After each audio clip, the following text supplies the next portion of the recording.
Halu, Rojbry, nadszedł wreszcie ten epokowy dzień. Właściwie jeszcze nie nadszedł, ale pomału, o którym pisano już w Piśmie Świętym. Czyli, że... właściwie nie chodzi o to, że ziemia się rozstąpi, z nieba będzie leciał ogień, a martwi będą wychodzić z grobów.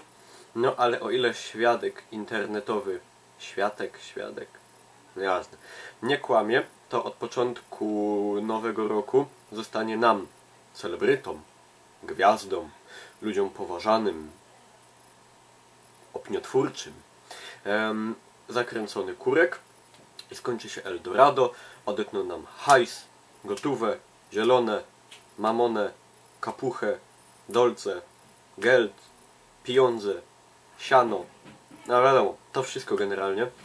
No i będzie się trzeba wziąć do uczciwej roboty, przywdziać wór pokutny, matki płaczą, dzieci płaczą.